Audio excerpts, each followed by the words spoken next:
I'm present in Falls Church. Can you all hear me? I can. Yes. Okay. Yes. Linda Sperling.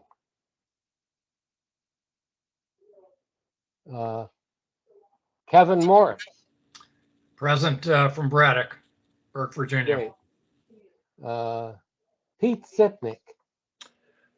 I'm present from Mount Vernon District in my residence. Great. Alexis Glenn. Good evening. I'm here from Alexandria, Virginia. Outstanding. Jeremy Hancock.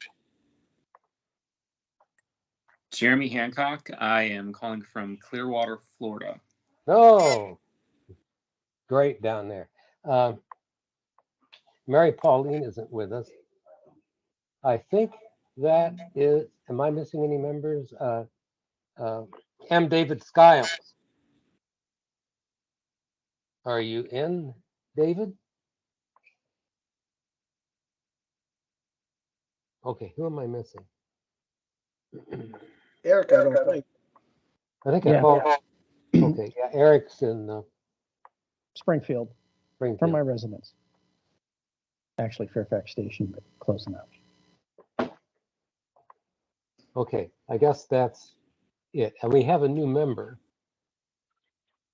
Yes, hello. Hello.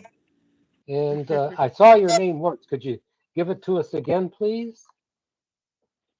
Sure. Good evening, everyone. My name is Christy Garton. I am the liaison from the Disability Services Board, Okay. and I'm joining you from McLean. Okay. Yes. Christy Gordon is your last name? Garton, G-A-R-T, as in Tom, O, N as in Nancy. Garton. Welcome, Christy. Garton. Thank you. So we have, okay. Determine each person done that. Was seconded by. Now I'm making a second motion. The state of emergency caused by COVID-19, the COVID-19 pandemic, makes it unsafe for this commission to physically assemble and unsafe for the public to physically attend this meeting. I further move that this commission may conduct this meeting electronically through a dedicated audio conferencing line, and that the public may access this meeting by Microsoft Teams, good luck, online platform, or by calling 1-571-429-5982. Phone conference ID, I may not have the most recent one, 669-992-106 #. The phone number for the ADA is 711. Access information is also available at the TAC website at www.fairfaxcounty.gov/transportation/TAC/meetings. Do I hear a second? I'll second it. Okay, Kevin. Seconded by Kevin Morris from Braddock. There is a motion before the floor and it's been seconded. Any discussion on the motion? Hearing none, I'll call the question. All in favor of the motion signify by saying aye. Aye. Aye. Opposed? Aye. Okay, one opposed. No, I think that was an aye. Oh, that's from Christie, I think. Okay, the motion was unanimously approved. As acting chair, I'm going to make a third motion that all of the matters on the agenda previously furnished and posted on the TAC's website are necessary for continuity in Fairfax County government and or are statutorily required or necessary to continue operations and discharge of this commission's lawful purposes, duties, and responsibilities. Do I hear a second? I'll second that. Pete Sitnick, Mount Vernon. Seconded by Pete Sickney. Any discussion on the question? Hearing none, I move the question. All in favor of the motion signify by saying aye. Aye. Aye. Opposed? None. This motion was carried, unanimously approved by the commission. All right. So now we can go on. The chair's remarks, I think, is the next thing. And I do not have a copy of the agenda. That's another one I couldn't open. So I don't know what we're doing tonight. I did get an email from Calvin this week that invited me to the Transportation Planning Commission meeting, where the guest was our old friend Rachel Flynn and this fellow.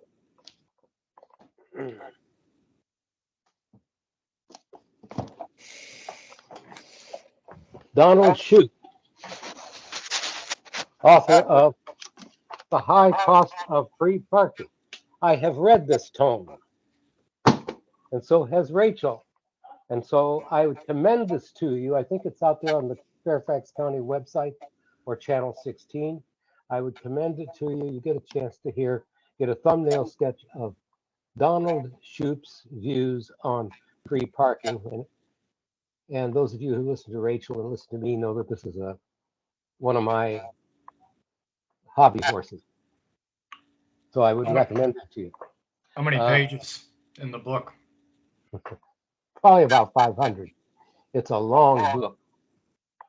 If you watched the meeting, the Transportation Planning Commission meeting this week, you're probably going to get about 75% of it.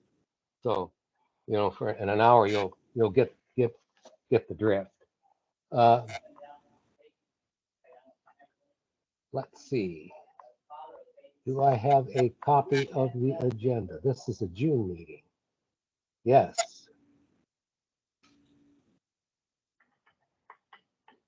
Okay, the next item on the agenda is, do we have any guests from the public? Any guests? You may announce yourself. We do have a new member, Christy. And I now would move on to the acceptance of the previous meeting minutes. I move that we accept the minutes as submitted and amended by Jeremy. Okay, do I hear a second for that motion? You have a second from Pete. Okay, Pete. Okay, it has been moved and seconded that the last month's meeting minutes as amended be accepted. Is there any discussion on the motion? Hearing none, I'll move the question. All in favor of acceptance of the previous meeting's minutes signify by saying aye. Aye. Opposed? Okay, then the last month's meeting minutes as amended are accepted. Gee, we're only 5 minutes late. Is Tim Coots here from Fairfax County Department of Transportation? I am on. Great. You're going to discuss the West Falls Church Huntington Active Transportation Plans. Okay, sir, the floor is yours. Okay.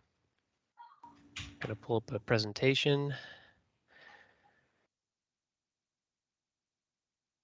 So it's actually a presentation of both the West Falls Church Active Transportation Study, and we also have the Huntington Metro Rail Active Transportation Study. Jeremy Hancock is on the West Falls Church Active Transportation Study Advisory Group, so he's very familiar with this. And Alexis Glenn, I think you've probably seen the presentation for the Huntington Metro Rail that we gave to the task force. Yep. So let me go ahead and make this full screen. And I'm going to go over the West Falls Church study first, break in between for questions, and then move on to the Huntington. Studies are fairly similar in some regards, but different ways that we approach them. And if you have any questions throughout, please feel free to interrupt me and chime in for clarification.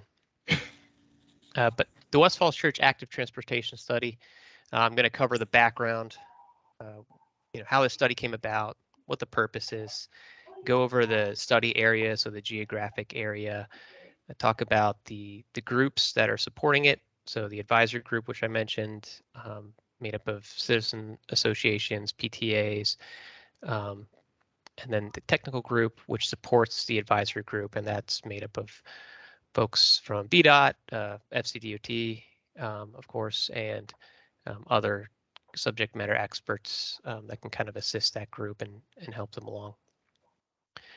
Talk about the study objectives, what we did to assess the existing conditions assessment. We kind of have a new approach of doing that. And then looking at potential improvements. What are the recommendations that could be coming out of this study in terms of improving active transportation facilities and connectivity? Then I'll look a quick review of the study timeline and where we're going in the immediate future. And like I said, I'll leave time for questions and answers, but of course, if you got any questions along the way, please, as I said, jump in. Okay, it's advancing for me. There it goes. All right, so the background, many of you, I'm sure, have heard of the West Falls Church TSA Transit Station Area Plan Amendment that went through in July of 2021. It was adopted by the Board of Supervisors, which proposed to increase the intensity of development and allow for mixed uses at the WMATA site, which you can kind of see here, if you can see where my cursor is. And then the Virginia Tech site, which is sort of wedged in between the WMATA site and the City of Falls Church. The City of Falls Church is also well underway in planning and providing a new mixed-use development. They actually broke ground a couple weeks ago on their site. They relocated a high school, Meridian High School, and again, they're going to be providing this major thoroughfare here, as you can see, that sort of connects Leesburg Pike parallel to Haycock Road, all the way up to the metro station and then following metro. Tim, is that the old George Mason Jr. Senior High School? The Meridian? That's right. Yep. Okay. Yeah, they changed the name. That's all correct. Right. Yep. So that's really the key feature of, sort of these three sites working together, is again providing this avenue that's not only going to allow for vehicular traffic to pass through, but primarily serve as a great connection for pedestrian and bicycle traffic. Again, connecting up to the metro station and then kind of using that as a parallel facility to Haycock Road, along with a host of other amenities that'll improve active transportation, wider sidewalks, bike lanes along this whole stretch, and just providing that sense of comfort for those users. Along with the plan amendment, we heard from a number of folks in the surrounding neighborhoods throughout the process. A lot of the neighborhoods, as you'll see in a later map, are lacking in pedestrian infrastructure, but bicycle infrastructure. And so there was a follow-on motion put forward, joint follow-on motion put forward by Supervisors Palchek and Faust to study active transportation in the surrounding areas and look for ways that we can get folks safely and comfortably to the metro station from these surrounding neighborhoods. Tim, that's 66 at the top of the map, right? It is, yeah. I'm going to have a larger map, but I can kind of orient people a little better. But yeah, that's 66 at the top, and then the major roads surrounding are, of course, Leesburg Pike, kind of toward the south here, and then Haycock Road on the right-hand side of the screen. Also, you didn't get much of an introduction. Could you just identify what your department and FCDOT or what your title is? Oh, sure. I neglected to do that. So my name is Tim Kutz. I am with Fairfax County Department of Transportation. I am in the transportation planning section. And I also have with me the chief of the transportation planning section, Mike Garcia. So we've been working on this project, of course, the plan amendment since about 2018. And then this particular study for active transportation specifically really kicked off last December. We've had a host of meetings since then, and so this is sort of just an update on where we've come and sort of where this study is hoping to go. Thank you. Yep, no problem. Sorry for missing that. Virginia Tech Smart Cities grants. That's another component of this. Virginia Tech was a major player in the plan amendment stages, as they were hoping to sort of put forward a rezoning application, have a smart construction campus here, as well as a relocation of HIT Construction's headquarters. I believe that is now back on the table. So that may be going forward in the near future. But along with that, they also are pursuing a Smart Cities grant with the City of Falls Church. Essentially what that is looking at ways to improve pedestrian bicycle infrastructure through technology such as adaptive lighting, smart signals, so timing the signals in ways that may allow for more efficient travel across the intersection through the various modes.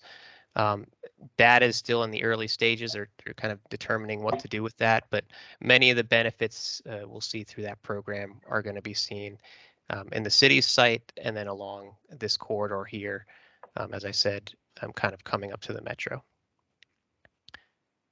So here's the study area, and I'll start at the middle here is obviously the Metro Rail station.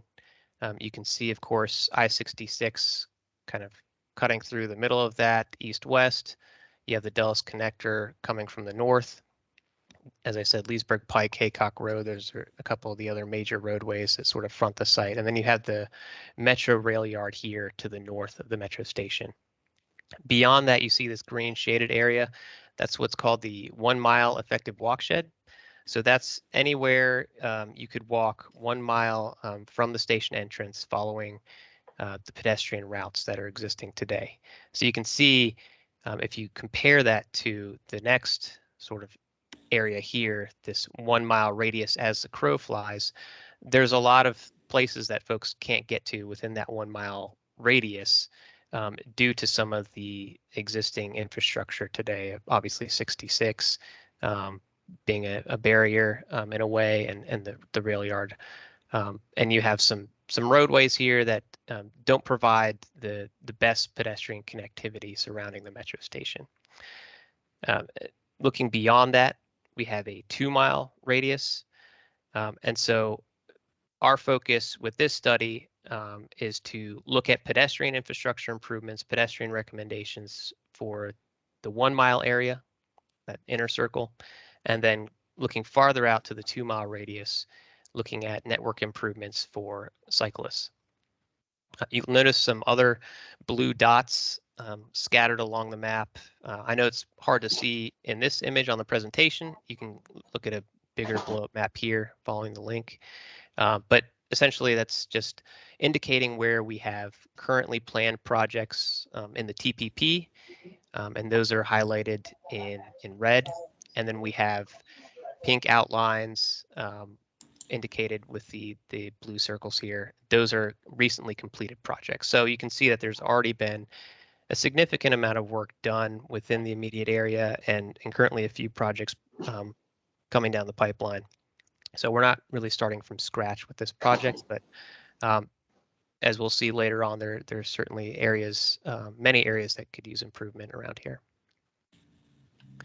And as I said, we're not starting from scratch. We have, of course, the active Fairfax plan, and that has been very useful to us in sort of identifying the various improvements that could be sought through this study. They have a map that users can, it's sort of a crowdsourced map that users can indicate where they'd like to see improvements to active transportation. They can select a comment type, as you can see here on the image to the right. Barrier to transit access is one comment type. They can put in their name, the comments, what they'd like to see improved, and then post it anywhere within Fairfax County. And I believe in our study area alone, there were about 100 different comments. So it's been a great map, a very useful resource, and we've folded that into this study as we considered the various recommendations that may need to be considered. So that's a little bit of the background. Again, this is the makeup of the group. Really, it's run by the advisory group, which again is basically represented by different citizen associations in both Drainsville and Providence districts.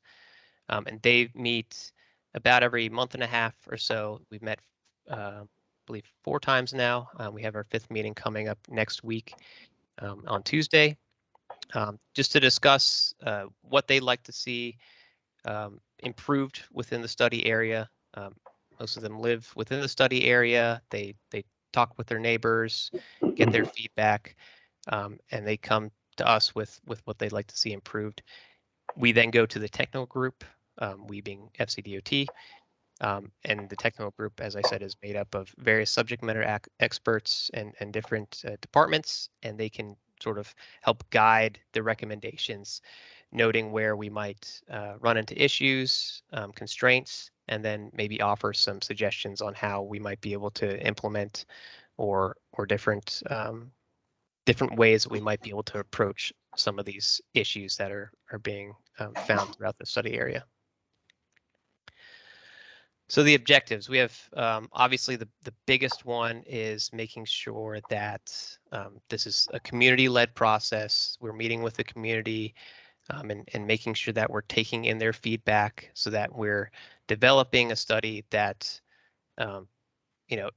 looks at all these recommendations. As I noted, there's already quite a few areas of improvement that have been identified.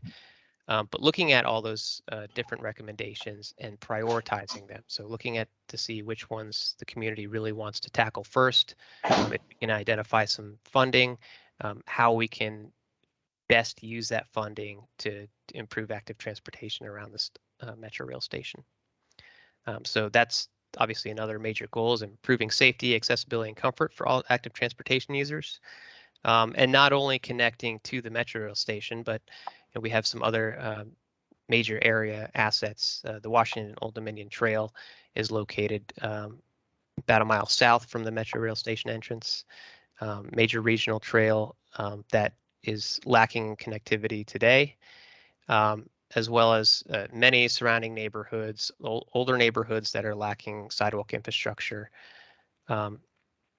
Recommending these improvements and setting the priorities again with community assistance. We've had 2 sets of community meetings already, and we're going to be having a third likely in early fall to get their feedback on the priorities for this study. Again, coordinating with the active Fairfax transportation plan, getting their feedback on the most up-to-date guidance for active transportation facilities, and then coordinating the outcomes of this study with that eventual plan. Part of this will also include preparing general cost estimates. So again, that's kind of tying into how we're prioritizing things.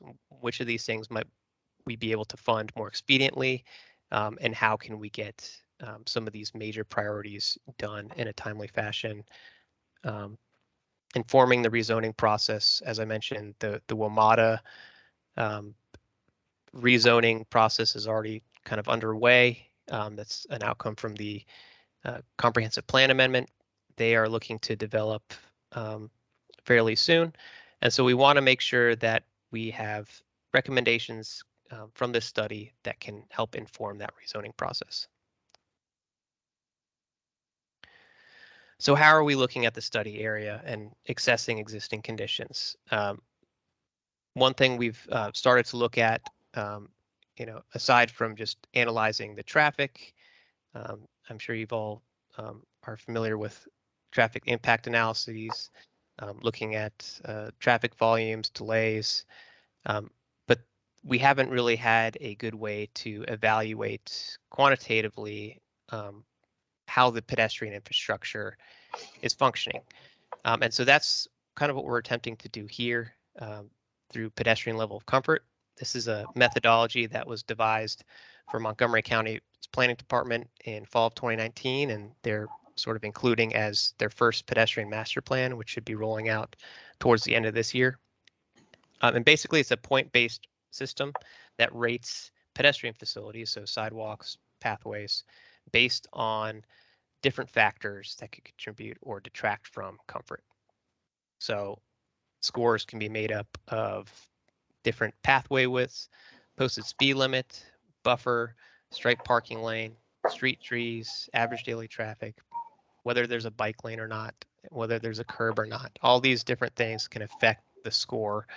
They're basically aggregated together to give you, on a scale of 1 to 5, a comfort score for each facility around the study area. So you can see that here, 1 being very comfortable in green, all the way down to the absence of sidewalk, which would be in red. And you can see on the 1 mile radius of the study area that there's a lot of missing sidewalk and not a whole lot of green. There's a lot of, where it does exist, narrow sidewalk, not a lot of separation between pedestrians and the adjacent traffic.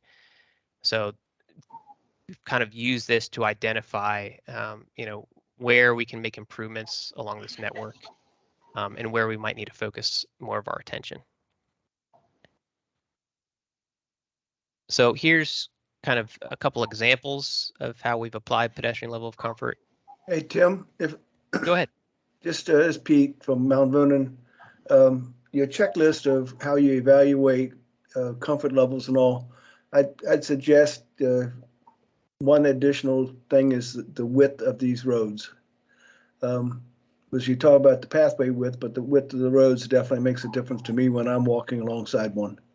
Sure. If it's one lane, it's pretty nice. If it's 9, not so much. So Right. just Yeah, a suggestion. that is a good suggestion. That is something, if we were to look at pedestrian crossings, that would be probably the main factor, along with speed and average daily traffic, contributing to that score. I know Montgomery County is also rated pedestrian crossings, uncontrolled and controlled crossings. And the more lanes you have to cross, the more uncomfortable it's going to be, to your point. So that's a good comment. Real quick, this is Alexis in Lee District. While we're talking about criteria, Go I ahead. had a similar comment. Additional score criteria you may want to consider is pathway condition. I know in the Huntington area, at least, a lot of the sidewalks are very uneven, covered in gravel or sand, and have some of the grassy areas kind of growing over them. Right. And if you're walking or rolling in a wheelchair or rolling on a scooter or a bike, it can make it actually more dangerous than Right. a well-maintained sidewalk. Right. And pathway maintenance is actually included in the Huntington study. Here we looked at a much larger area. Just to get this map put together took a large amount of time. So getting that level of detail would be great. It's just having the resources to do it. But certainly you're right. Accounting for the cracks in the sidewalk and the unevenness of the pavement definitely plays a factor in comfort. And there's a host of other variables as well. I mean, if you go to Montgomery County's methodology, they're right up on this pedestrian level of comfort. They mentioned that there's a host of other variables could play into this this score. These are just some of the basic ones that we included for the purposes of this study. So here's the first example of sort of a bad facility, an uncomfortable facility. Again, this is Shreve Road as you're approaching Leesburg Pike. So Leesburg Pike is up here. And this is on the west side of the road. So you can see there's not much space to walk. If we were looking at pavement quality, this would probably not score high either, as you can see, not well maintained. But posted speed limit here, 35 miles per hour, not much separating the user of this facility from the adjacent roadway. There's no parking lane or street trees to provide an additional buffer. And so for those reasons combined, this score is uncomfortable. The other example is a more positive one, looking at Haycock Road north of Turner Avenue. So if you look on the map in the insert here, Turner Avenue is right here, and we're looking northbound up Haycock Road. So you can see obviously a wider pathway, much larger buffer between people using this trail and the adjacent traffic, which is also traveling at lower speeds, 25 miles per hour. So all those factors combined to make this a more comfortable facility. You can see, though, by looking at this insert that doesn't continue for the length of the facility. And so this is one area. Both of these areas really are areas that the advisory group has focused on improving to make sure that we have, a cohesive, complete network Certainly along Shreve Road, again, you're coming from the WNOD and then crossing over Leesburg Pike to get to the City Falls Church and the Metro Rail station. So having that connection is important. And then here along Haycock Road, this is really the main pathway leading in to the Metro Rail site from points northeast. So those are two really important improvements that could be made. So a lot to take in on this map. This is just one example, again, kind of zooming in to one quadrant within the 1 mile study area. And this is what we've really been spending a lot of time with in the advisory group meetings and the community meetings, is looking at these 4 quadrants. Of course, this is the southwest quadrant of the study area, looking in the Falls Hill community. And you can see just by looking at it at first glance, there's a lot of sidewalk missing, a lot of red. And so a lot of the improvements that are recommended have to do with filling in those gaps, creating sidewalk where there is none. And then, of course, as I said, enhancing that connectivity from the trail along Shreve Road up to Leesburg Pike. Also noted on the map a couple other features, as I said, we noted where there are current TPP projects planned. So those you can see in the lighter blue, and then recently completed projects in the darker blue. We've discussed a few other potential improvements, and these were also discussed as part of the Huntington Active Transportation Study. But it's not just infrastructure improvements we're looking at. There's other concepts that we may want to consider as a county, even to make these area roadways safer for pedestrians and cyclists. And one of those concepts is slow streets. This was really brought on at the height of the pandemic, when more people were out walking, and people started to realize, hey, there's not really a lot of good places to walk around here, and there's not a lot of cars out, especially when the pandemic was really in full force. So, what can we do to make these streets more hospitable to pedestrians and cyclists? So slow streets was one of those concepts that was kind of created to limit through vehicular traffic on residential streets. Includes signage that indicated that you need to slow down if you're entering the street to speeds of less than 15 miles per hour. And then they used partial barriers, again, to sort of reinforce the idea that this is not primarily a vehicular facility. It's a shared facility with pedestrians and cyclists. So an example of that, DC did them in numerous locations. San Francisco and parts of LA, I think, had more success. And even post-pandemic, they've, if we can call this post-pandemic, have kind of implemented more permanent solutions, as you can see in the image on the right. Having flexi post installed, and again, limiting traffic to local access, deliveries, emergency vehicles. Again, kind of reclaiming that space for pedestrians and cyclists.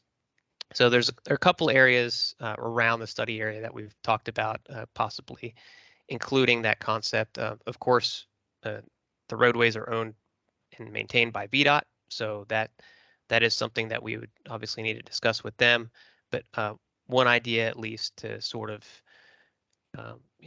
again, make these streets work better for pedestrians and cyclists. We know we can't put sidewalks on every single street. It's not, for one, politically feasible, nor is it financially feasible. So, just some other ideas to sort of talk about. Another one was a road diet. So this was especially talked about for Haycock Road, and then we'll talk about Huntington Avenue on the next presentation. But essentially, what this does, again, is sort of reclaim space for other uses, pedestrian, cycle uses, by reducing or narrowing the travel lanes. As you can kind of see on the image to the left, what that might look like, bumping out the curbs, adding trees. You're taking this from 3 lanes down to 2, and you even have a dedicated bus lane highlighted in red here. So a number of different things you could do. Obviously, that all depends on the average daily traffic and the road network, how vehicles might function if you took a lane away in each direction. So there would need to be a detailed traffic analysis sort of following up on this recommendation to see if it would work. Of course, we're also looking at bicycle connectivity. So this is a look, again, probably a little difficult to see, but if you highlight sort of the red areas here, this is where we have roadways that are sort of the least hospitable for cyclists. And you can see, looking at the scale on the right, more comfortable roadways are in sort of the residential areas, a slower speed, not as high volume roadways. You have Idlewood Road, Great Falls Street, obviously Leesburg Pike, Shreve Road, Haycock Road. They're all, not as comfortable for a cyclist to ride on. Many of them don't have bicycle lanes, and not very comfortable getting to the metro station. So that's obviously a problem.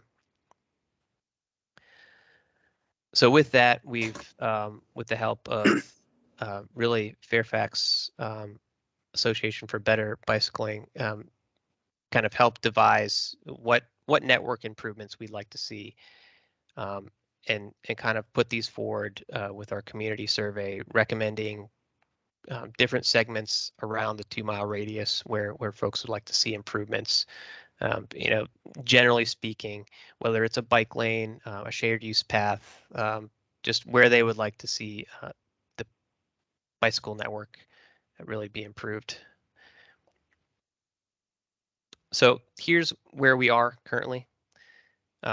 Again, we've been meeting with the advisory group since December. We've had several meetings with them, as well as a few meetings with the technical group to sort of discuss the various recommendations that we could put forward with the study. We also had 2 sets of community meetings and opened up a community survey that actually just closed last week. We had 441 responses to that survey, so a fairly good number of responses. Basically, the survey put out, the whole list of recommendations that this group has come out with, and it's quite extensive. I think it's 44, 45 recommendations. And the survey is really a way that can help the advisory group sort of prioritize those. So hearing from the community what recommendations they'd like to see implemented, and where those fall on their list of priorities. So we're going to be discussing that again next Tuesday with the advisory group, kind of coming up with a short list to bring back to the community, letting them know, look, this is the outcome from the survey. Whether or not that aligns with what the advisory group feels should be the priorities, that's another matter to discuss. But having that conversation with the community, letting them know the outcomes of this study, and presenting the results would take place likely in the beginning of fall this year. Again, folks can submit comments throughout the process, and they have. We've had pretty good community participation at some of the meetings, and again with the survey, and we're going to continue to do that moving forward. So that is the briefing for the West Falls Church Active Transportation Study, and if there are any questions, I can go back through the slides and answer those for you, and if not, I can move on to the Huntington Active Transportation Study. Jim, could you could you bring up the first slide? Sure.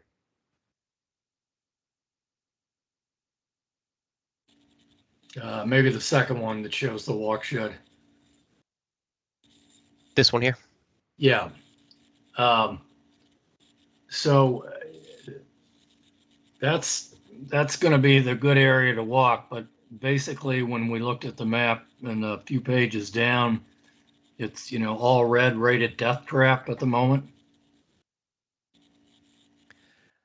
So I wouldn't call it death trap.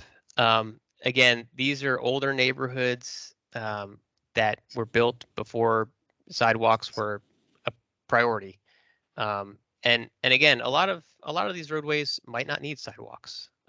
There's not a lot of traffic coming through here, and especially some of these side streets.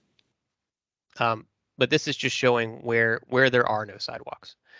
Some of the streets you see here, for example, on Idlewood, obviously you'd want to fill in some of these gaps, but it might not be necessary everywhere. So, folks could still feasibly walk comfortably from the metro station to these areas. But again, you're sharing that space with vehicular traffic in many cases. So right now, is there very little pedestrian traffic then into West Falls Church Station? Yeah, there's not a whole lot of that station is not very highly utilized. So the hope is, of course, with this new development noted here and the City of Falls Church, and then eventually, hopefully, with Virginia Tech coming online, that would encourage more people to walk to this metro station. Of course, as we identified through the plan amendment process, that may not be the case if we don't have safe and convenient ways for people to do that. Again, we're lacking a lot of infrastructure given, the time that a lot of these neighborhoods were developed. And so this study is really looking to, identify the big ticket items, the high priority items that could connect folks to the study area. So, looking from here, again, I mentioned Haycock Road and the neighborhoods to the northeast. This is really their access point, is this bridge over I-66. You can't go this way over the Dulles Connector. You'd have to go all the way up to Idlewood Road, and there's not great infrastructure along there. So a lot of the folks are having to utilize what's I don't have an image of it in this slideshow, but a very narrow trail connecting over the bridge over I-66. Same with Shreve Road. There's not great infrastructure connecting all these neighborhoods down here. And even Leesburg Pike, very narrow sidewalk, and a lot of crossings. You have the interchange with Route 7 and I-66. So those are really the major focus areas. We've got a lot of responses from the community on those in the survey, and the advisory group has really kind of focused in on some of these key areas connecting to this larger Metrorail site. A lot of great facilities planned. Like I said, the bike lanes and wide sidewalks, but if folks can't get to it, then obviously that's a problem.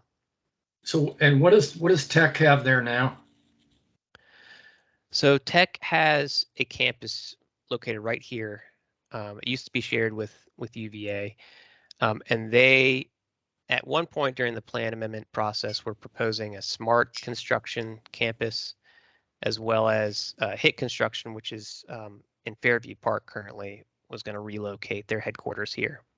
I believe that maybe back on the table there, Virginia Tech had made an announcement a month or so ago about that, but they haven't submitted a rezoning application or anything like that. Where's their innovation center? Is that in Arlington or? Right. Yeah, that's in Arlington. Okay. And then I think the last question is what is Falls Church? The City of Falls Church, I guess, planning to put in there. Right. So they have higher intensity mixed use development here.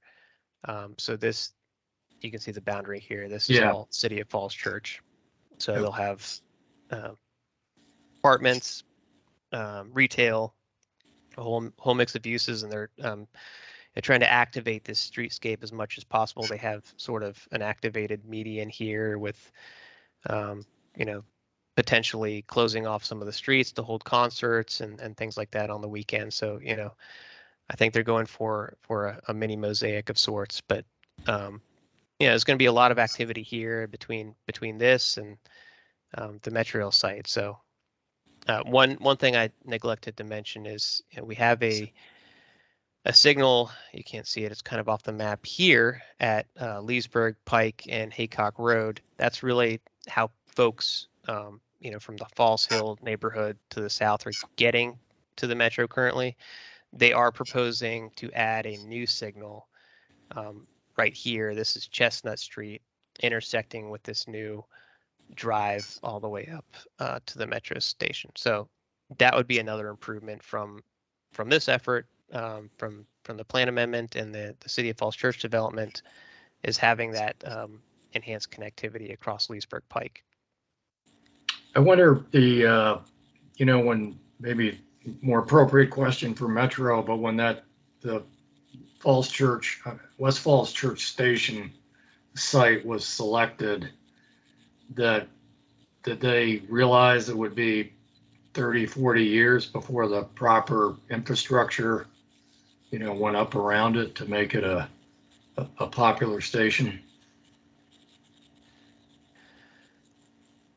So I think some of the infrastructure is there today. I mean, there's certainly safe crossings over Haycock Road. A lot of students walk to the school here from the City of Falls Church. And again, having this signal here is going to be a great benefit for the folks that live, to the south. You're still dealing with the fact that Leesburg Pike is fairly wide. But yeah, those are the sorts of things that we're trying to address with this study, is kind of identify what are the major issues and get folks from, all around, not just the City of Falls Church, but folks from up here and down here to the metro station safely. And just to add on, this is Mike Garcia, by the way. It was originally developed as a suburban station. So there are a bunch of people commuting to it. They were driving. It's approximately about 2,000 spaces that were there before the Silver Line extension happened. So as you can recall, there were a lot of buses that came down, both, Fairfax Connector and Loudoun County, into Toll Road. They got off here at the other side of the station and unloaded a bunch of people. So this was kind of that transfer connecting type station where people kind of commuted to. So what we're trying to do, what Tim is trying to do with this group, is help reimagine the station with the active transportation infrastructure that now needs to take place in lieu of people just driving buses coming to the station. So that's where the station's transforming. That's a good point. Thank you for that. I wonder if Jeremy has anything that he wants to add in here. You had a few thoughts. Obviously, this project is very near and dear to my heart, as I live in the neighborhood that's adjacent to this development. I think, this is a prime example of one of the issues that I think that the county has across on these development issues, that you have a very brand new site that we're trying to get people to walk to. We have lots of projects and development, and we have a cross street there on Leesburg Pike. But what happens when you connect that new development with older existing neighborhoods? Our neighborhood was built in the 1960s. It was like the idea that somebody would walk somewhere didn't even cross their mind. So you have wide streets, you have the opportunity, people walk in the streets, but it's very difficult to get to places. And so you have the situation where we have a metro that's very close that already people want to walk to, but a lot of my neighbors will drive to the metro when they take it every day because it's just not safe to be able to get there. And then added on top of that, I think rightly, we're encouraging more people to get to this site. We're putting in retail and lots of other types of development that's going to be attractive. But this is the right project to figure out, well, how do we make it safe to be able to do that? And how do we combine old and new development in a way that makes sense? So I appreciate the work that Mike and Eric, or Tim and Mike have done on this project. It's not an easy task to take the community through this process and gather feedback and be responsive to it, but they have been great, and we've asked them hard questions and to think about some of these challenges creatively, and they've always come back and offered new suggestions and different ways to think about how we solve some of these issues. Like, you can't put even if you want to put a sidewalk everywhere down the street, sometimes it's just not feasible. There's trees in the way, there's homeowners that just don't want sidewalks. And so they've been really great about thinking about how do we think differently about active transportation in a way that's not just, putting concrete in the ground and trying to build a sidewalk and solve those issues. So, so thank you to Tim and Mike for the work that you're doing in this space, and really appreciate it from the community. Did you ever look at a circulator at all, or is it just not enough volume for putting that a little bus running around in the neighborhood? Yeah, I think you probably need a lot of communities to be able to do that. I know that there's I used to live near the East Falls Church Metro, and there's a lot of apartment complexes near there, and they would have circulators that would take people to and from the metro, but it's much more challenging to do that in a single family home environment. Right. And I think you summed it up really well, Jeremy. That is something we brought up to the technical group, actually, was maybe an opportunity to do some sort of circulator. Like, the Mosaic Center has relay that runs between Dunn-Loring Metro and their major shopping district. I don't know how feasible that would be here.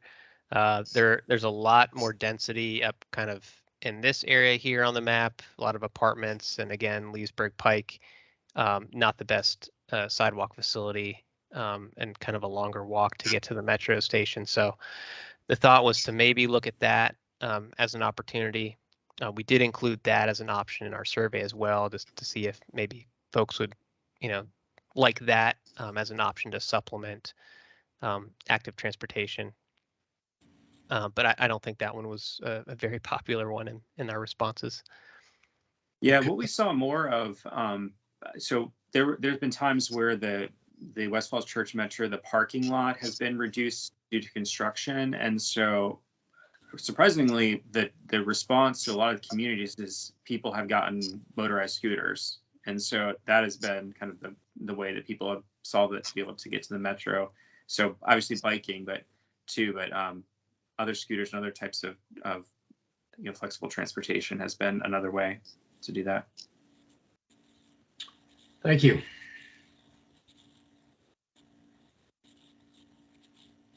Okay. If there are no more questions, oh, go ahead. Just one.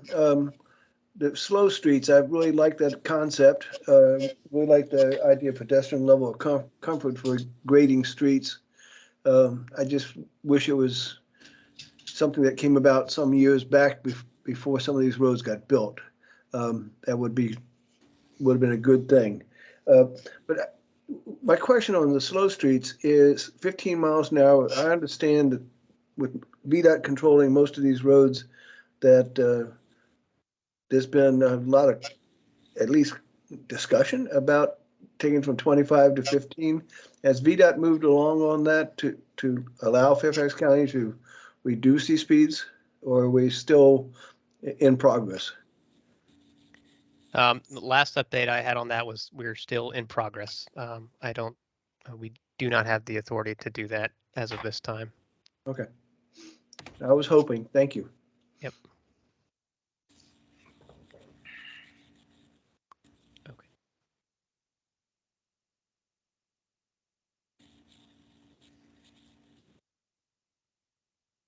All right, so I'll move on to the Huntington Metro Rail Active Transportation Study. Again, this one sort of similar. Obviously, it's an active transportation study, but done in a bit of a different way. This really came about through a grant application. So MWCOG hosts these transportation land use connection grants. They're small grants, but they allow different jurisdictions to apply for planning efforts that look to enhance active transportation, connectivity to transit, and really kind of tie in transportation with land use in a way that is productive and more TOD, transit-oriented development, more TOD oriented. So we applied for that grant. FCDOT did in March of last year.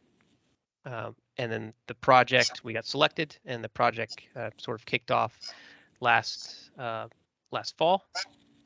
We just got the final report back for that study, and I'll kind of go over the background and purpose, again, the methodology, what the study looked at in terms of analysis, a little bit differently than how we did it for West Falls Church, the recommendations that came out of the study, and where we go from there.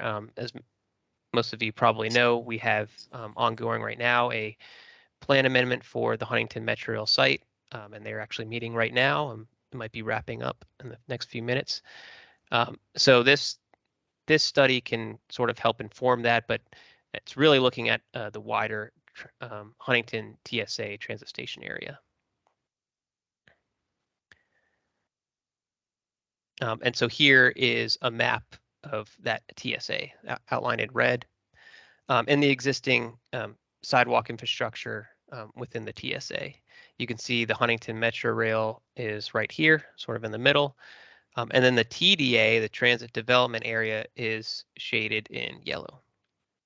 So again, this was a grant that came about through MWCOG's TLC program. And the purpose of this study, the application that we submitted, was to assess existing conditions around the TSA for pedestrians and cyclists, trying to, again, time it with the plan amendment that is ongoing to see what recommendations we could put forward as part of that effort, and then looking out further TSA-wide to see how folks could connect through active transportation facilities to the Metro Rail station.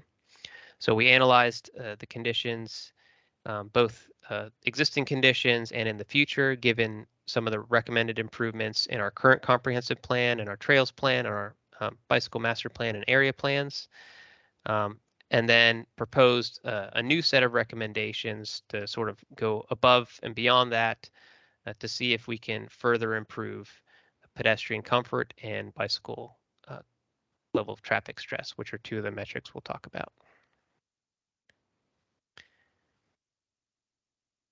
So those were really the two metrics that we focused on with this study: bicycle level of traffic stress, pedestrian level of comfort, done in a bit of a different way than we did for West Falls Church.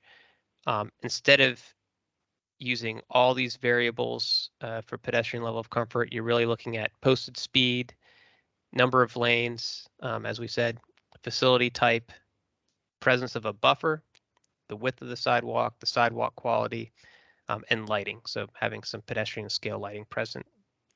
Bicycle level traffic stress, you're not looking at all those variables. You're looking at posted speed, number of lanes, average daily traffic plays into that, facility type, and the presence of a buffer between the cyclist and the adjacent traffic. Each metric is then scored 1 through 4, 1 being the lowest stress, that is, highest comfort condition, and 4 being the highest stress, lowest comfort condition. And so I'll show a scale on the next slide.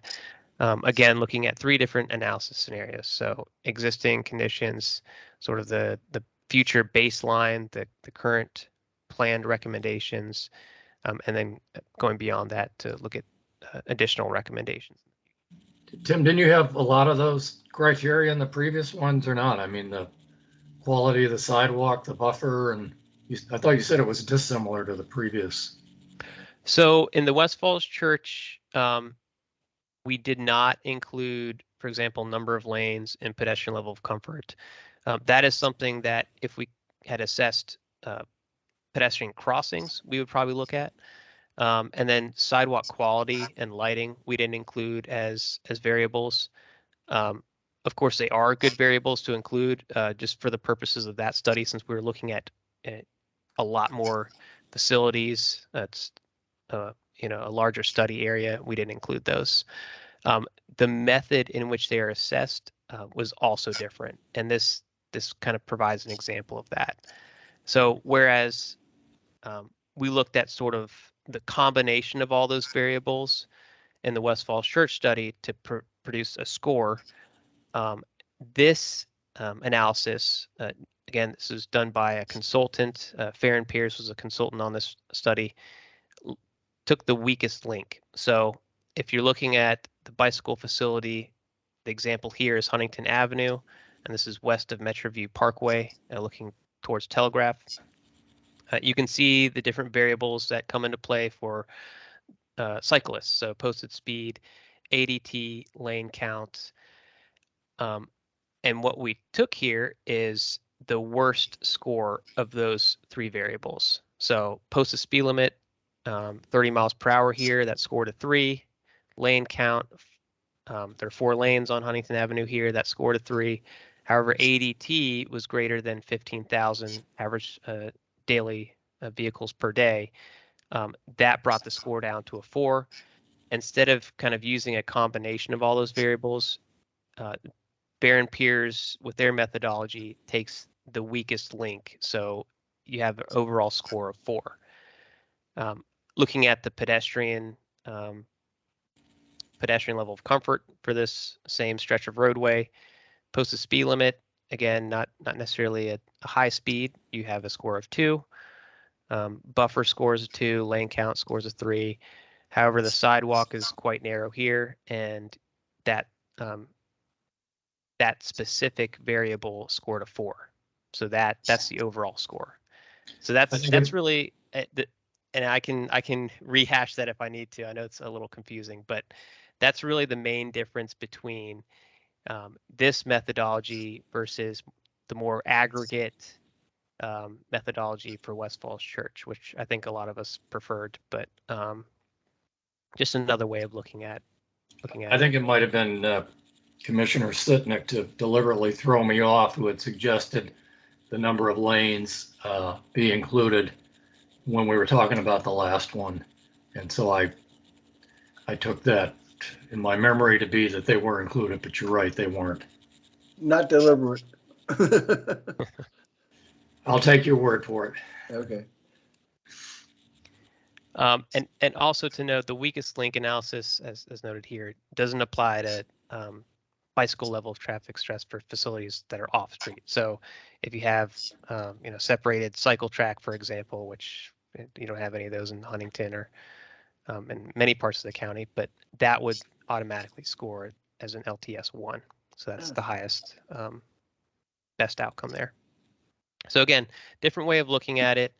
I think a lot of us in the county prefer the West Falls Church method of sort of assessing these metrics, looking at more of the aggregate score versus the worst factor among all these different variables.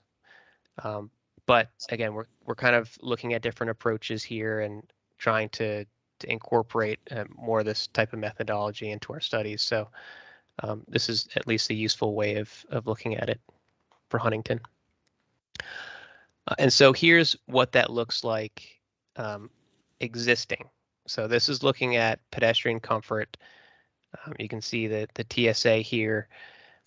And we didn't, I should say, Farron Piers didn't assess every facility within the TSA. They really focused on some of the key roadways, of course, North Kings Highway, Huntington Avenue, the whole stretch from Telegraph to Richmond Highway, and on both roadways, a portion of Telegraph Road, and then a few streets that we thought provided connectivity to the metro rail site from the various roadways, some residential streets here that could be parallel facilities or provide east-west connectivity. Those roadways were assessed as well.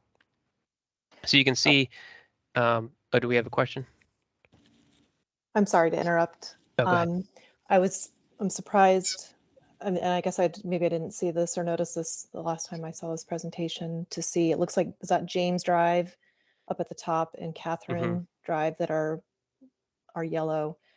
I'm kind of surprised to see those as a 2 because they don't have sidewalks and they're both very steep roadways with very deep culverts at the edge of the roadway.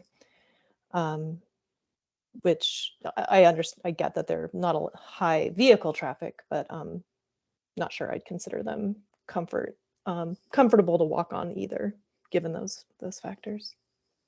Sure, and I'm glad you brought that up. I mean, really, and I said this at previous community meetings with West Falls Church, but should mention it here too. I mean, this is just one way of looking at comfort.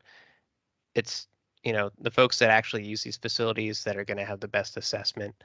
The variables that we use might all add up to a score of 2, but that doesn't mean, again, there are other variables that could play into comfort, as you mentioned, grade being one. Grade is certainly a significant factor in this area. We've been struggling with that in the plan amendment as well, sort of trying to provide connectivity across the metro rail site, given the huge grade challenge. So yeah, that's a good point to make, and certainly something that we need to assess by actually getting on the ground and doing the field work, and again getting the feedback from the community.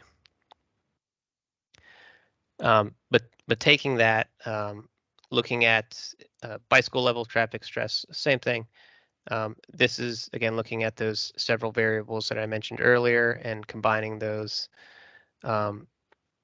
Well, not combining them, actually looking at the weakest link, so to speak, and assigning a score based on that weakest link to the various roadways that were selected for this study. So you can see, again, the major roadways that connect through the TSA, Huntington Avenue, North Kings, Telegraph, not scoring very high. It's really some of the residential streets that provide more comfortable, lower stress facilities for cyclists. So looking into the future, what was assumed? Again, we looked at the area plans in the comprehensive plan. We looked at the bicycle master plan, the trails plan. Of course, those are being synchronized and updated with Active Fairfax. So we consulted with the Active Fairfax team to see what guidance would be put forward if we were to implement some of those recommendations, as well as there is a joint resolution from the North Kings Highway resolution from MVCCA and JMCA that included some recommendations for improving North Kings Highway for pedestrians. So we kind of rolled all those in as assumptions for our future baseline scenario. And you can see there are some slight improvements to the major roadways, but still not where we were hoping. Oh, go ahead. Did somebody have a question? Okay, so anyway, back. Still not improving to where we would like to see them. So we're really, our goal was to see pedestrian level of comfort at a 2, same with level of traffic stress for cyclists. So you can kind of see improvement with bicycle level of traffic stress. Again, same assumptions. Huntington Avenue markedly improved by moving cyclists off street. So providing that separation really improves Huntington Avenue for cyclists. But again, connecting from Richmond Highway along North Kings and along Telegraph to the trail that connects over the bridge to Alexandria could use some improvement. So the study team and the consultant went beyond that to recommend some additional improvements. I'm not going to go through all of them here, but a couple examples. We talked about slow streets, so looking for different opportunities around the study area to implement slow streets. A lot of infrastructure improvements, so widening the sidewalk, installing pedestrian scale lighting. They included a list of areas where we could enhance lighting as well as enhance crossing through high visibility crosswalks, rectangular rapid flashing beacons at mid-block crossings. And so this is a fairly comprehensive list for the TSA of additional improvements that could be made, again, to get to that level 2 for comfort and bicycle level of traffic stress. And so again, here's the outcome of that.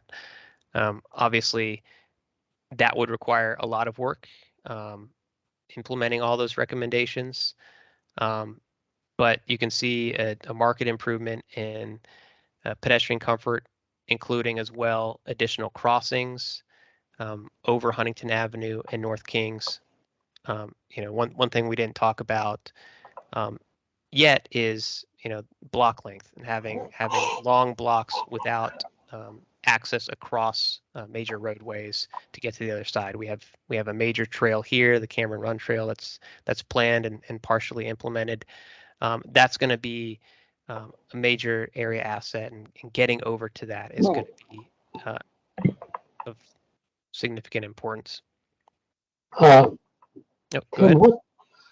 what's the definition of pedestrian scale lighting? I mean, I know what a street light looks like, and I guess this is something a little different. Is it Sure. close? It's not as on a high pole or whatever, a different kind of lighting? Is it Sure. I mean, that's flesh that essentially out a it. little bit? Yeah, that's essentially it. Lighting that's, you know, making sure that the sidewalk is lit, so lower down at the pedestrian scale, not necessarily shining directly on the street.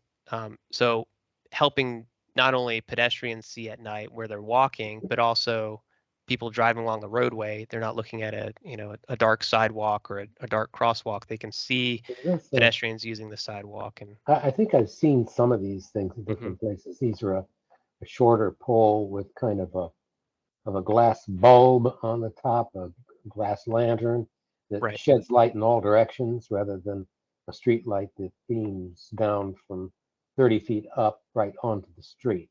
Is that exactly. Yep. some of those are kind of quaint and cute looking, and probably do the job. But the other question I had is, Pete probably knows more about this. Isn't this kind of the northern terminus of the BRT system? It is.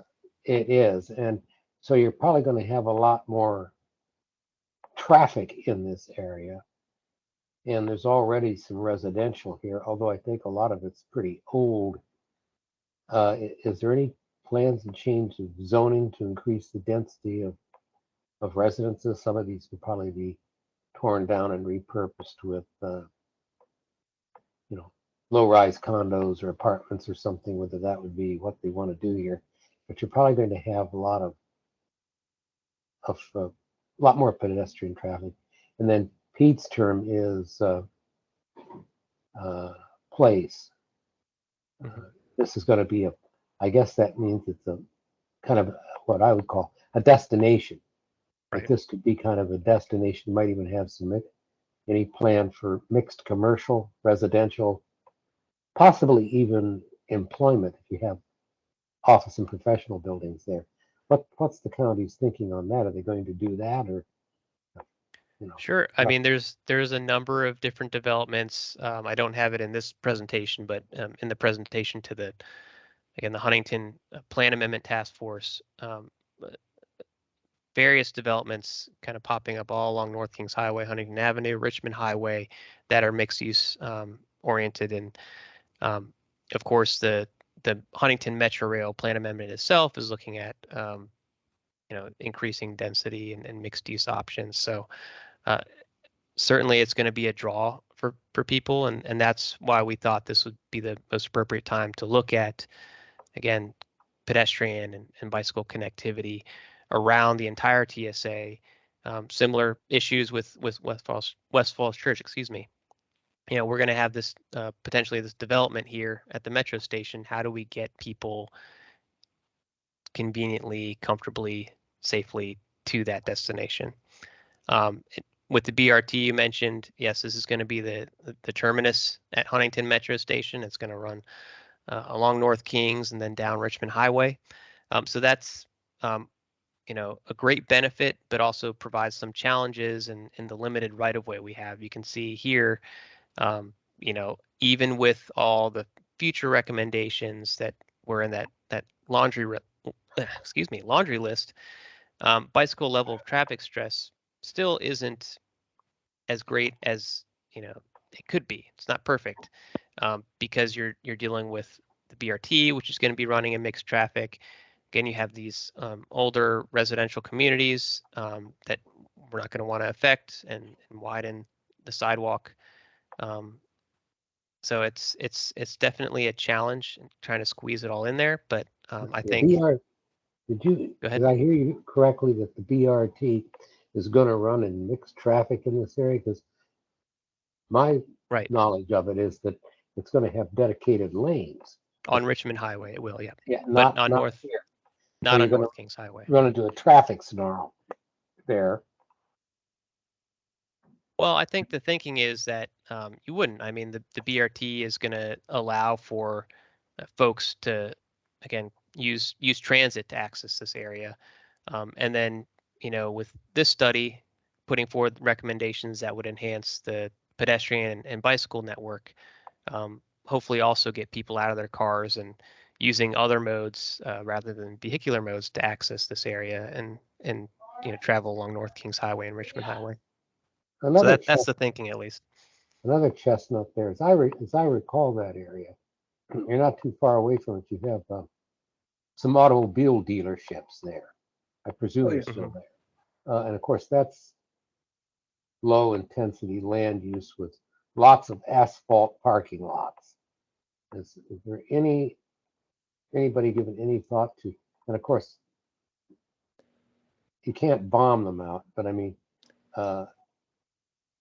there's a lot of land there that's covered with asphalt that you have a lot of parked cars. That's just inventory for the dealerships.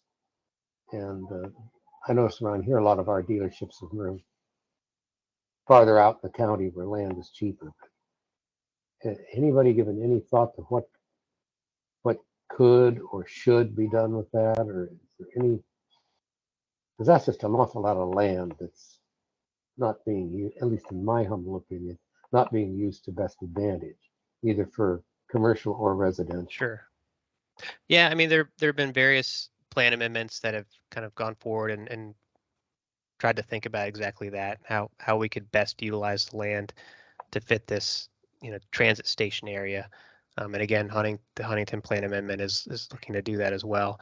This study is really looking at, what's out there today in terms of pedestrian and bicycle infrastructure, and then given our current comprehensive plan, how can we kind of further improve upon that and get people biking and walking around this area. So really, the study is kind of limited in scope and just kind of looking at how we can improve upon existing and planned But you're infrastructure. you're looking at a time horizon of maybe 5 to 10 years to what this looks like, not what it's going to look like in 30 years, which gives you time to do a lot more changes, and particularly if the BRT is successful as I hope it is, Right. being able to move people around. Of course, if it isn't successful, then we're all out of a job. But but this is more of an short or intermediate term plan. It's a little bit of both, really. I mean, if you kind of look back again, it's a extensive list of improvements, and I can't imagine that all these would be completed within the next 5 years or maybe even 10 years. But at least having this list, we know how to get to the goal we want to achieve. And so even if it takes a bit of time, again, with what we did with West Falls Church, kind of looking at prioritizing. I'll kind of talk about next steps with this particular study, but looking at these recommendations and seeing which ones we'd want to adopt and then kind of move forward with more expediently or try to prioritize would be the next step in the process. So holding a community meeting with the Huntington area community and kind of giving them a sense of what we've looked at in this study and what's being recommended. But yeah, I mean, some of these certainly could be done in more short term, like improving the crossings, adding some paint to all 4 legs of the intersection using high visibility crosswalks. That's something that could probably be done quicker than putting in a sidewalk along a long stretch of North Kings Highway or Huntington Avenue. Don't let the perfect be the enemy of the good. Right. Yeah. So yeah, that kind of brings us to our next steps. Again, the study was really completed last week. I just got the final report last week from the consultant. Again, it was as a kind of a small grant, but that doesn't mean that our work is done at the county. We're reviewing that final report and adding any tweaks that we might need to, and kind of talking about that internally before we then go out to the wider community. Of course, we've mentioned these recommendations in this study to the Huntington Metro Rail Task Force, kind of giving them a sense of how some of the recommendations might play into that process, certainly fronting the Metro Rail site on Huntington Avenue and on North Kings Highway. But of course, we'll need to go out to the wider Huntington community to review this study with them as well. And again, as with the West Falls Church Active Transportation Study, needed Meeting to coordinate this with the larger countywide active Fairfax effort. That's an important step here. So that does it. That's the Huntington study in a nutshell. And if there are any questions on that, be happy to answer this. Hey, Tim, it's Alexis in Lee District again. Can you say any more about how these recommendations will or will not interact with the Active Fairfax or the Safe Streets for All programs as far as prioritization and funding? Sure. So that is a tricky one to answer. We have had, so Nicole from our Active Fairfax team has been involved in this study. Again, since that's such a large effort, I don't know that necessarily all of the recommendations from the study would be included in, they're going to kind of create their own set of priorities and their recommendations.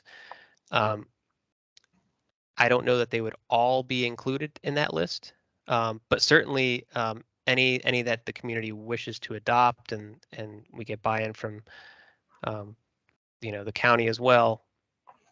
We could include these as potential improvements in the future. I think whether or not they're, again, on that priority list for Active Fairfax, the countywide priority list, I think we'll need to talk about that. Obviously, it's a large county. We've seen through West Falls Church, 45 different recommendations, pretty extensive list for Huntington as well. And these are just two parts of a pretty large county. So that's really going to be the next big task here is getting with the community and looking at that list and seeing which ones folks really want to see get done quickly or where they want to see funds directed to try to complete. Hopefully that answered your question. Has there been any blowback from the community at all? Very often when you're doing things like this, one of the comments you get from a lot of the residents is, oh, this is going to increase traffic. We don't want it. A little bit of this NIMBYism. Is that any sense of that, or are people welcoming the change? Because Sure. I mean, there's certainly hesitation anytime you're proposing to increase intensity of uses, and that's apparent in both efforts. I think with these studies, though, again, they're a little bit separate from that process. I mean, with West Falls Church, again, that plan amendment's gone forward to again increase the intensity around the metro station, allow for a mix of uses. This is, again, even if none of that took place, we're still looking at the existing pedestrian and bicycle facilities and how we can get folks comfortably and safely to these metro rail stations. So I don't think there's been much blowback on the studies per se, the goals of the studies, because again, we're looking to make these facilities, more usable for the general public, whether or not these areas are developed.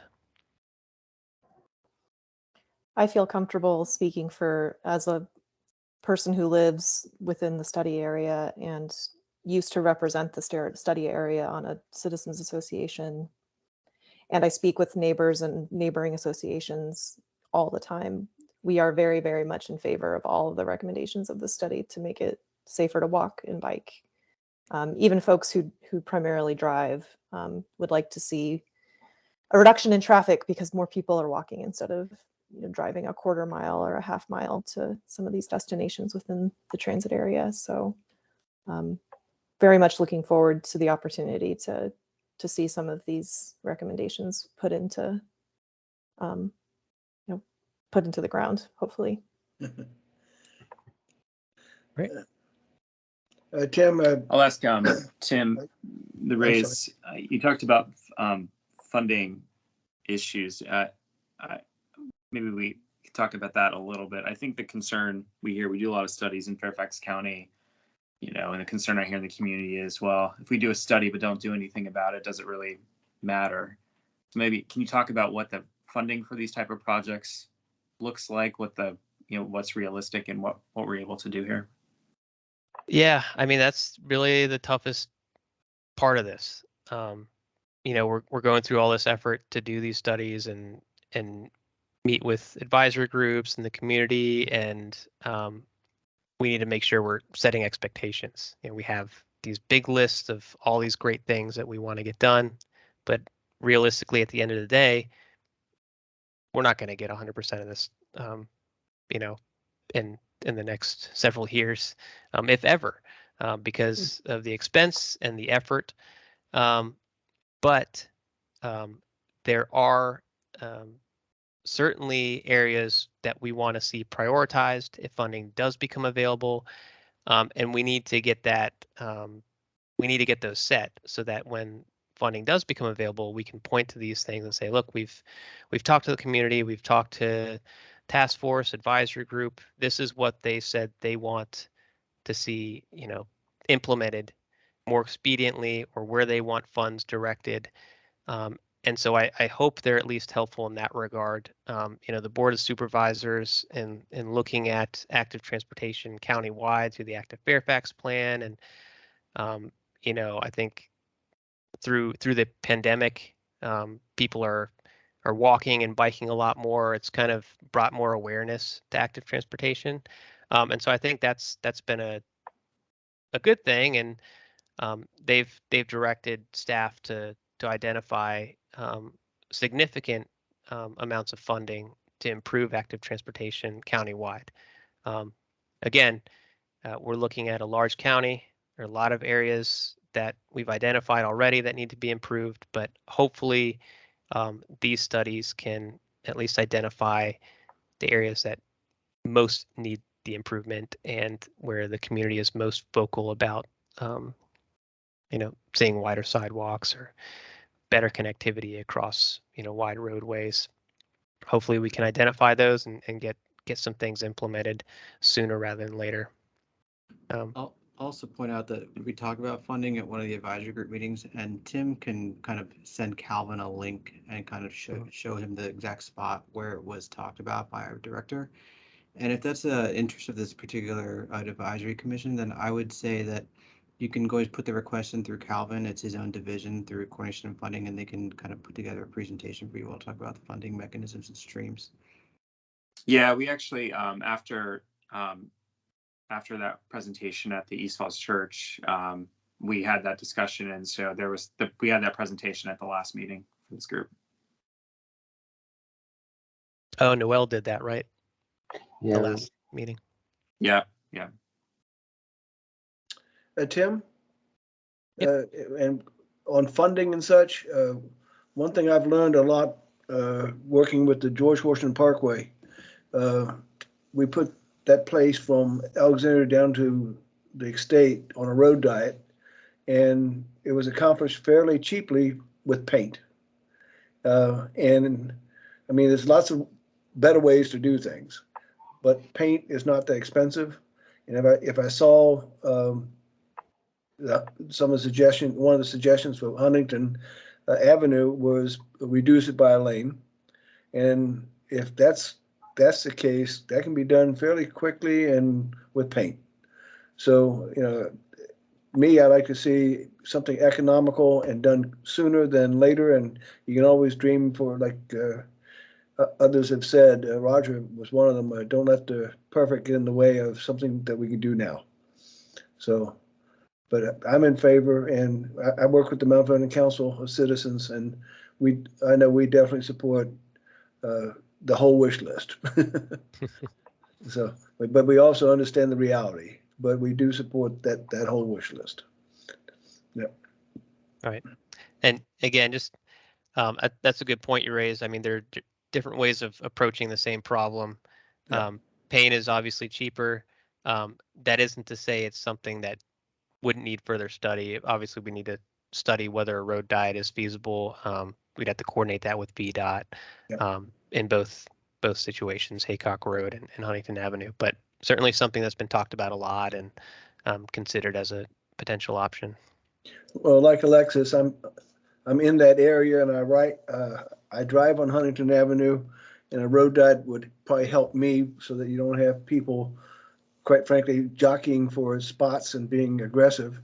So that would probably help me on that. And when I do walk that road, slowing down the traffic would definitely make me feel more comfortable. So just, it's part of the area that I call home. So. That's a good point. Yep. Okay. Well, if there aren't any further questions, thank you very much, Tim, for giving us your evening and enlightening us on this. We're always trying to kind of lean into this. For years, we've kind of built it one way, and now we're done. We don't like it, so we're going to try to change it. It's going to take maybe a generation or two to get that way, but we may as well start right now. Thank you for stopping by, and of course, you're welcome to stay and listen to us go on. But if there, Sure. I'd like to call for any public comment. 2 minutes per speaker. I don't think we have any guests from the public tonight. Then I would like to move on to other business and announcements. I don't know what Mike wants to do for the July TAC meeting, and I'm going to leave that to him. I know we've raised an awful lot of different topics, and I'll let him finalize that. I'm not going to. Does anybody have anything right off the top of their head that you think we really ought to? I know that Kevin last month was waxing eloquent about airports and noise, and that's an important topic too. And possibly a tour of the airport, but I don't know if that's what we're going to do. Do you remember? I have to write the notes, but after I've written them, I don't remember what I said. So. No, I mean, it is something we want to, I'd like to do. Whether it would happen in July, that may not be the case. When does Mike return? He'll be back next month. He's Okay. only gone this week. So if you've got something that any of you who want to say to Mike, I just go ahead and send him an email. We'll probably get back to you. And the same, I've got some ideas for TAC agenda topics for the remainder of 2022, but I haven't incubated those enough. And into 2023, but it looks like we've got some interesting things, especially in light of now of our work plan, which probably won't change a whole lot next year. The chair's report, I guess that's me tonight. The only thing I have to report, I'm going to do this again at the risk of boring you, but I really commend you to that Transportation Planning Commission meeting this week on the high cost of free parking. The thrust of his argument is, and we had a meeting on this a couple of months ago. We had somebody coming from the Public Works talking about changing parking regulations, and Donald Shoup's solution to the problem is just abolish them entirely, just eliminate them, which is pretty radical. But go ahead and listen to that thing if you've got an hour where you don't really have anything else to do, and listen to that. I found it very enlightening, and Rachel was there. She was the one that planned that meeting, and my only disappointment with that was that there were only 4 commissioners that showed up for the meeting. There should have been more, and it might be nice. 4 planning commissioners? Yeah. Oh. Yeah, I know I had a conflict that night. I did respond to her. I did, glance through the material she set out, and I said, in my comment, I don't know if it's one that she would have appreciated, but yeah, I think you have to pick your area, right? I mean, one of my grandson's all-star games that I attended, last week, I had to walk, a fair distance to get there because there's a limited amount of parking, and it's a trade-off. At certain times of the day that parking's in demand, and at other times of the day it probably sits vacant. But two of the spaces were taken up by my son and daughter-in-law because it takes two cars to get two different kids to the game at different times, one who's playing and one who's not.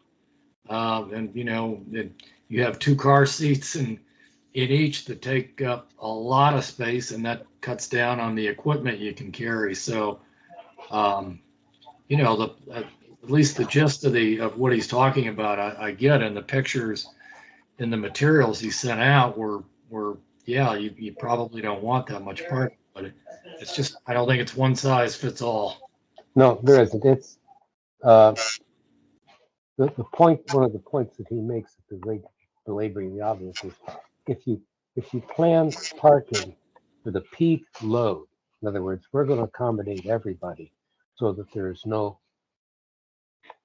one need be turned away, then you're going to have a lot of excess parking. So there may be times of the day or even times of the year when you may not be able to get there. And that's the point in Clarendon. If you ever tried to drive down there, there's sometimes you just can't get there from here. And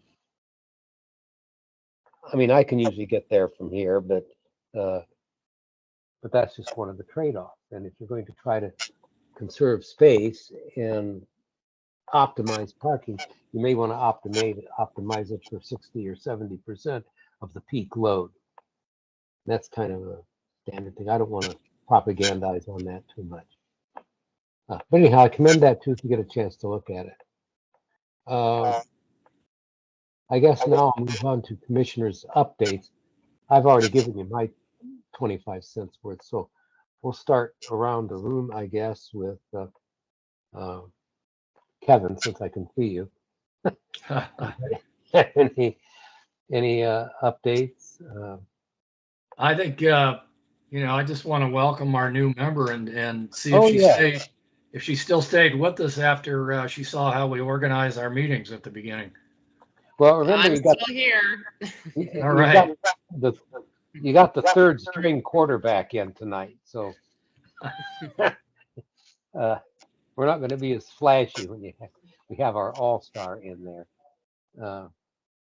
I guess looking here, we're going to have to do something about the TAC officers election announcement. Now, according to this, we would have the election in August, and the announcement of the candidates for those officers would be next month. So any of you who would like to assume a leadership position, and we do have an empty spot for vice chair. Do the bylaws provide for filling that before the election? I don't know whether they do or not. Okay. That's a good question, but we can probably get along with an acting vice chair for another month, and then we can fill it in August. That's probably true.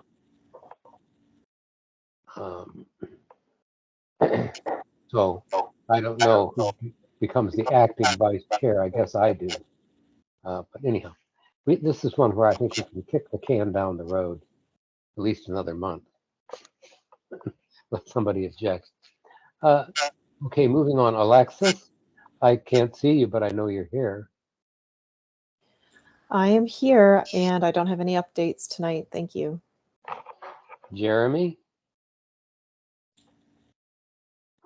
Yeah, I just wanted to highlight the ongoing issues around Blake Lane Road and the tragic accident that happened when a car went off the road on a sidewalk and killed two students most recently. I want the TAC to be aware that these tragic issues are in these communities are just one instance of many instances where consumers have complained about the issues around Blake Lane.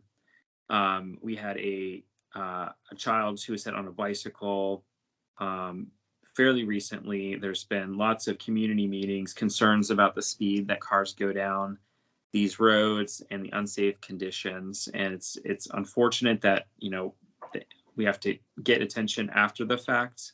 But there's challenges with VDOT and our ability to make changes to these type of roads and how we reduce the speed of roads, of cars going down these roads to make it safer for pedestrians.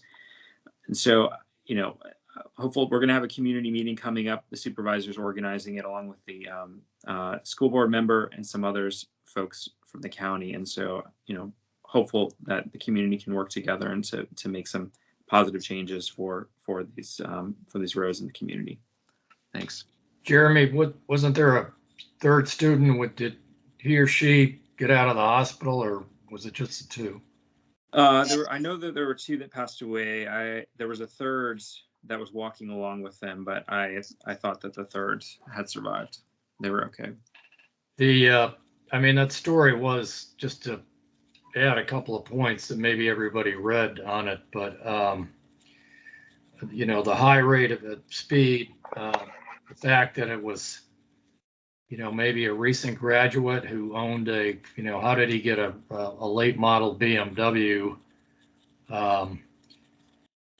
Also the rear passengers fled, even though the police know who they are now. So that was not a very smart move, but I was just very taken by the comment of the driver who did stay and was sitting on the side of the road and said, my dad's going to kill me. Well, you got two bodies lying, next to you, and your thoughts might be elsewhere than that. It really was just hideous to read. And last month we were talking about the Annandale activist.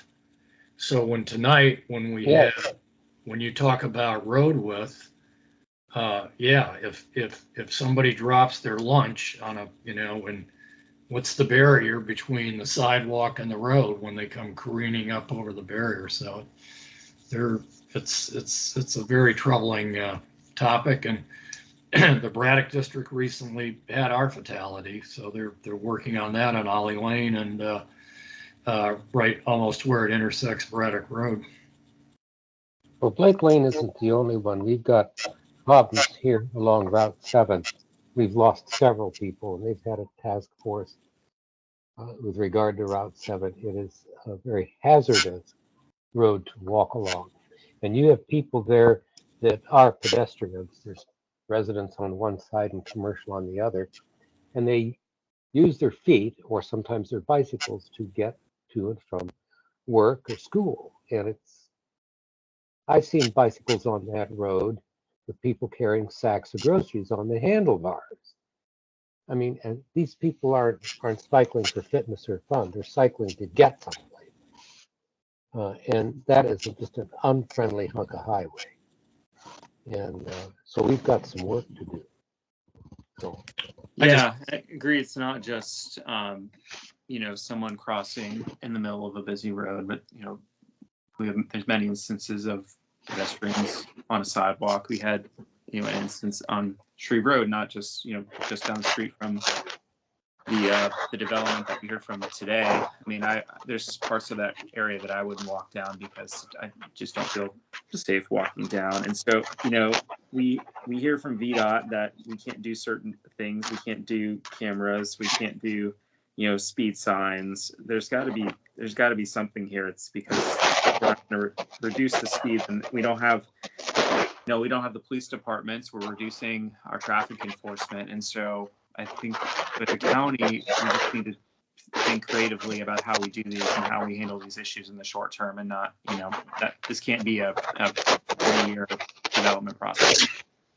now, are those students that were killed, was there a sidewalk in that neighborhood, or were they just walking along the street? They were on the sidewalk. Okay, well, at least you had a sidewalk. Yeah. Down here on Route 7, we don't have sidewalks. Yeah, no, I hear you. On the street. I mean, that's a place where I think we could profitably pour some concrete, might do some good. But anyhow, moving right along. Pete, do you have any comments? Yeah. Was that my nickel? You're That's your nickel. Okay. All right. Sound off. Well, one, I just think it was a great presentation tonight and something all of us are evolving with.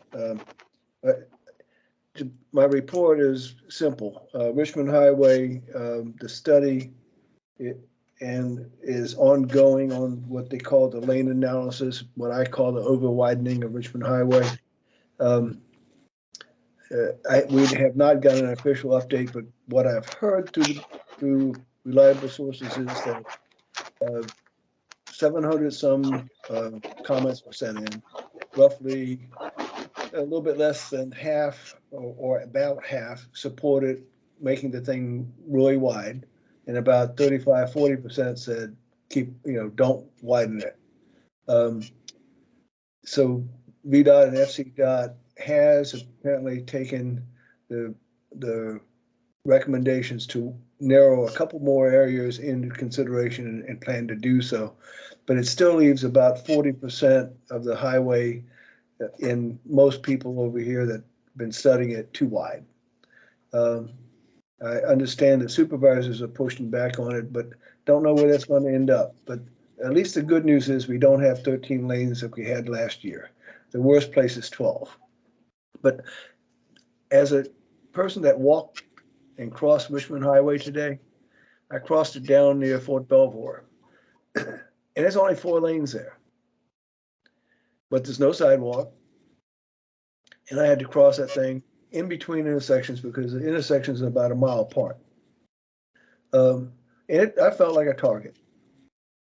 And if you take that to 6 or more lanes with the in the middle, it's going to be rough on anybody trying to cross that road without getting hurt. So, hey, I'm in favor of, I forget who said it, but a real good hard look at speed cameras on most all of our roads, because driving behaviors, in my opinion, are the worst I've ever seen. That's my comment. I'll leave it at that. Thank you. See, Eric, do you have any comments? Not right now, thank you. And our newest member, Christy, any comments? No, just to say it's been informative. So I look forward to working with you all. Well, welcome aboard. We're glad to have you. There's enough work here for everybody. Do you want to say anything about your background or what brought you to the Disability Board? Sure. So I'm a resident in McLean. I've been here since mid-2018. I've always, throughout my career, have had an interest in being involved in my community. I grew up with a deaf aunt. I was very involved with the deaf community. And so when I was looking at board opportunities, my current role, I run a nonprofit focused on education. We provide scholarships, mentorship, and other resources to women pursuing their dreams. And so was looking for a way to combine my interest in education, but also, there's just kind of my personal experience growing up, with my aunt and the work I did with her in the community where I grew up. I'm originally from Kansas City. So this felt like a good match. And so I'm, just getting up to speed with that group, and then, volunteer to serve in this capacity. So yeah, I'm looking forward to working with you. My compliments to your baseball field at McLean Fields there. Beautiful turf, bathrooms with running water, snack bars, lights. Only thing could have been better is if our team had won, but very nice field. Yes, my daughter plays softball. I can attest to that very much. We're very lucky. Well, thank you for joining us tonight, Christy. We look forward to here. seeing you again. And now we get to that moment that we're all waiting for. And although Eric's already made his comments, I'm going to let him make a motion to adjourn the meeting. So moved. Second? I'll second it. Okay, all in favor of adjournment, signify by saying aye. Aye. Okay. And we are adjourned at 9:37. All right, well done, Roger. But I'm going to next make time, sure that Michael knows that. We beat him all to pieces. We get